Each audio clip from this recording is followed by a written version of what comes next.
बहुचर्चित मंडल अधिकारी सुखदेव पाटील यांची सुनावणी पुन्हा लांबणीवर पडलेली आहे। एका गंभीर प्रकरणामध्ये त्यांच्यावर जी सुनावणी सुरू आहे ही लांबणीवर पडण्यापाठीमागे आचारसंहितेचं कारण पुढे केलं जात आहे। मार्डीचे बहुचर्चित मंडल अधिकारी सुखदेव पाटील यांच्या संदर्भातील तक्रारीवरील सुनावणी थांबवण्यात आली। महापालिकेच्या आचारसंहितेचे कारण पुढे करत जिल्हाधिकारी कार्यालयाने ती पुढे ढकलली। यामुळे मार्डी परिसरातील तक्रारदार ग्रामस्थांना आल्यापावली परत फिरावे लागले। जिल्हाधिकारी मंगळवारी कार्यालयात मंडल अधिकारी सुखदेव पाटील यांच्या संदर्भात दाखल झालेल्या तक्रारीबाबत सुनावणी होती।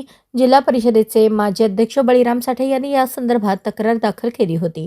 मंडल अधिकारी सुखदेव पाटील हे ग्रामस्थांची विनाकारण अडवणूक करतात, निराधार गरजू ग्रामस्थांच्या अर्जावर सह्या करण्यास टाळाटाळ करतात, त्याचबरोबर लोकप्रतिनिधींना प्रतिसाद देत नाहीत, कार्यालयीन कामासाठी पैसे मागतात, अशी गंभीर तक्रार साठे यांनी केली होती।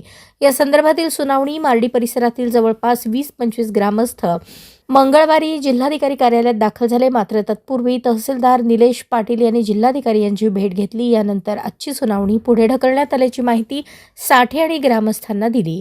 सध्या महानगरपालिकेची आचारसंहिता सुरू असल्याने ही बैठक घेता येणार नाही, अशी भूमिका जिल्हाधिकारी कार्यालयातील प्रशासनाने घेतली। यानंतर साठे यांनी थेट जिल्हाधिकारी यांची भेट घेतली। मंडळ अधिकाऱ्यांचे काम आणि वर्तणुकीबाबत असणाऱ्या तीव्र भावना सांगितल्या। यावेळी जिल्हाधिकाऱ्यांनी आचारसंहितेनंतर बैठक घेऊ असे आश्वासन दिले।